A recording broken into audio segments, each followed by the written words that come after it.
Hi guys, I'm Shmee, hello and welcome back to the channel where you join me today to take a first look at this, the brand new ZINGER 21C. Now this car has inline tandem seating, one seat in front of the other. It has the world's most power dense engine. It is a hybrid but with a 2.88 litre twin turbo V8 making 1,250 horsepower. We're going to take a look around at a special opportunity here in a studio out in Los Angeles ahead of the reveal to take a first look and go through all of the details of the new ZINGER 21C. Let's start then by taking a walk around to go through this car in front of us, something totally and completely new. Now this is looking stunning and the paint color actually is called Blew My Mind, and it quite literally does when you take this thing in. Now we're looking at the ZINGER 21C here in the track specification. You can see that with all of the aggressive aero, but what is completely unique and special about this is the seating configuration, to be sat in the center with the additional seat sitting behind. Because of that, it means it is incredibly narrow. It means it will be an amazing driving experience. And I imagine with almost 800 kilos of downforce and 1250 horsepower, that is exactly what this car is going to be. Of course, it is made entirely from carbon fiber, from the lightest weight components and materials that could possibly be used in each and every aspect. As you take a look around this car, we will take a look at the other car afterwards, has the track pack, which includes the splitter, the side flicks, the side skirts, and that wing at the rear. The standard car would look a little bit cleaner. We'll also take a look at that as well, the interior too, because the track package comes with a number of other things. For example, the rear seat delete, the second seat delete, to be entirely dedicated for purpose out on the track. Now the engine, like I said, a 2.88 litre twin turbo V8 supported by a hybrid system. You get 950 horsepower from the combustion engine, along with 300 horsepower additionally that comes from the electric motors on the front axle, so effectively a four-wheel drive. Now some of the performance numbers and statistics connected to that are a little bit crazy. For example, 0 to 62 miles an hour, 100 kilometers per hour in this car is 1.9 seconds. The top speed is 432 kilometers per hour, 268 miles per hour. It will get 0 to 300 kilometers an hour and back to 0 in just 15 seconds, and it will go 0 to 400 and back to 0 in only 29.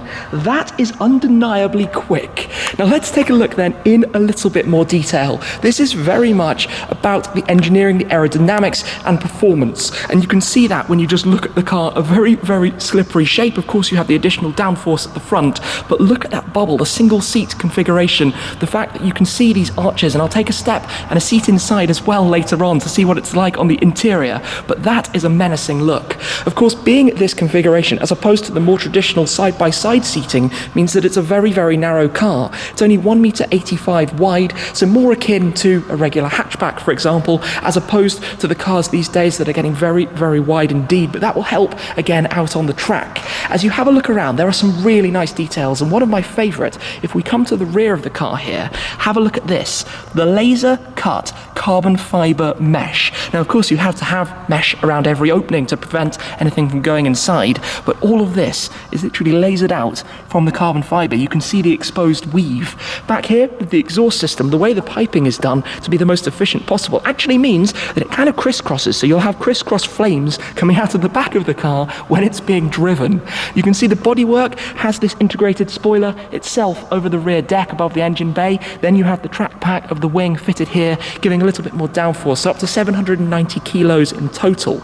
This color scheme though, the blue with the slightly bronze wheels, looks lovely. Now coming to check out the interior in a little bit more detail, you will notice one incredibly long door, the longest and narrowest production car door. In fact, by the way, the engine is the most power dense production engine ever.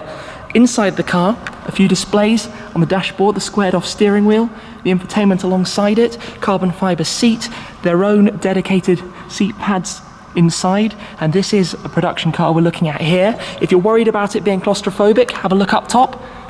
Glass canopy as well. This is so different, I think, from anything that I've taken a proper look at before. It is time then for me to take a step inside to see what the seating position is going to be like. But just before we do, we also have this bag that comes as part of the track package, which I'm going to show you very shortly. So, let's get this opened up. There is a button just here. When I press that, the door will release. We can open it up, and you have that incredibly long dihedral door. Now, of course, there's a bit of a technique to climb in. I've had one quick test run, but let me do this. I sit on the door sill, and basically, you swing your legs in, and slide on in, and wow, this is cool. So let me take the camera and show you the interior of the 21C, and look at this view forward. Look at how you can see the wheel arches sat bang in the center, not claustrophobic at all thanks to how much glass there is here inside the cabin. In front of us we have this squared steering wheel, the dashboard display right behind, and then the infotainment to the side. If I press the button just here to start the car, wake it up, to turn on the displays, you can see on the dashboard we've got the rev counter running across the top, all of your other bits of information.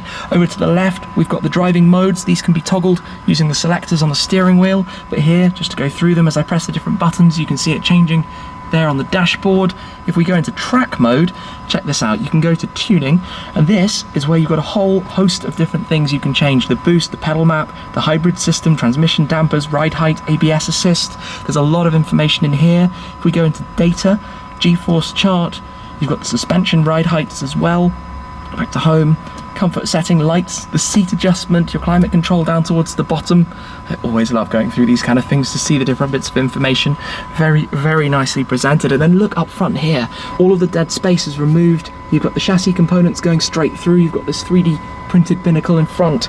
This is an incredible place to be sat. The door mirrors out, kind of hanging way out towards the side, given how in the middle of the car that I'm actually sat at the moment.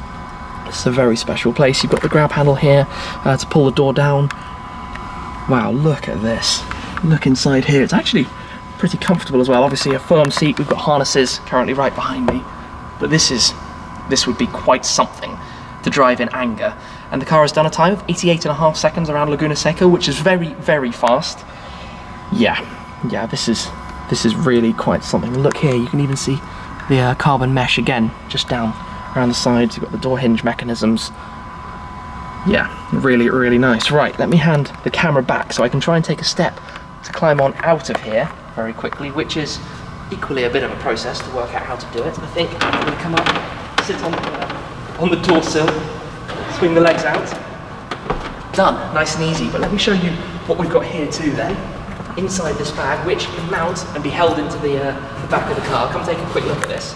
Inside here, you have the matching helmet and the race gloves, and you could have your suit and things in here as well. What I didn't do though was just to come through to press the button right here to turn it back off for the moment. Of course, the doors, look at the way they're hinged outside of that mesh at the front. A very, very impressive piece right there. So we also have one other car to go take a quick look at. Let's go and have a look. As well as the full-on attack version with the track package that we have in the studio, we also have the second 21C here, the normal road-going variant. They are both road-legalized vehicles, this though being the car without all of the additional aerodynamic parts. Still very much an aero-based car with 250 kilos of downforce, but without the extended front splitter, the flicks around the side, the more aggressive side skirts, and of course the fixed wing at the rear. But we can take a look at the road two-seat interior configuration, and also come and take a glimpse at the engine bay. Now I can't express enough how impressive the engine is. The 2.88 litre twin-turbo V8, a very small and lightweight package, and in fact the entire car, despite having 2 rows of seats, is only about 4 meters and 20 in length, which is actually quite short, all things considering, and just how powerful it is. But this is also a bit of a work of art. The exposed carbon fibre, all of the components, the additive components that are used, and the way the materials are chosen, all being done at an incredibly futuristic kind of level. But inside here, take a look at some of the aero as well that we've got on the underside of the engine bay cover, and how it's all displayed and presented. Now the engine is mated to a 7-speed synchro gearbox in the road car, to a dogleg in the race or track version, which gives, I guess, quite a different feel in terms of the drive. This would be much more sanitized and comfortable, as it would on the interior. There are actually quite a few differences to the way the interior of this is done. Of course, the rear, rather than just being bare bones to the carbon shell, has the pads wrapping around the back, and also at the base you can see the sound system, and quite a few differences overall. The driver's seat, again, rather than being the thin pads just on a carbon shell, is more of a comfortable seating position, comfortable pads with the traditional seat belts as opposed to the 6-point harnesses, and just, well, slightly different style and interior finish. You also have a second grab handle for the passenger that is in the rear of the car, as well as on the outside. There's also a different wheel design. But overall, you can see quite a few differences that go into that and the way it looks. Back over to this car, and you can see some of those differences again with the additional aerodynamic parts, the different wheels, and in particular the color scheme of this car, which suits it spectacularly. It is just such a radically different take on a road legal, track focused hypercar.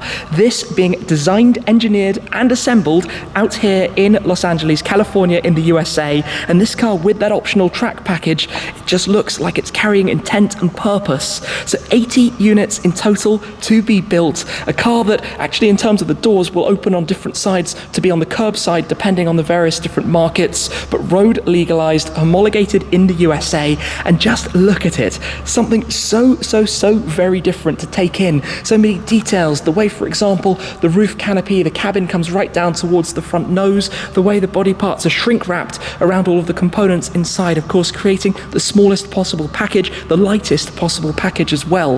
The headlights almost give me the kind of vibe of an LMP car, the way they're quite vertical out towards the flanks, enhancing a little bit of the width despite how small the car actually is.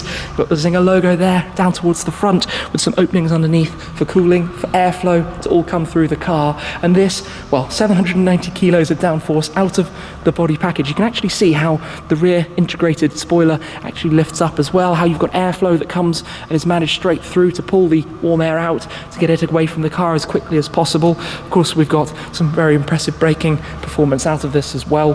Just come round towards the back, look at how low it sits with the fins here as part of the diffuser, but with creature comforts, for example, the camera, the backup camera that you have down at the bottom. But taking in everything, this is just touching on the surface. There will no doubt be a lot more to learn and to find out, and I'm sure when this car is taken to racetracks around the world and starts putting in lap times, we're going to be fairly blown away by quite how quick you can actually get round an entire lap. For today though, I hope you've enjoyed this first look at the new Zinger 21C. 21C for the 21st century, the next level of hypercar. That is it for today though. Thank you very much for watching, guys. I hope you've enjoyed the video, and I'll see you again very soon. Cheers.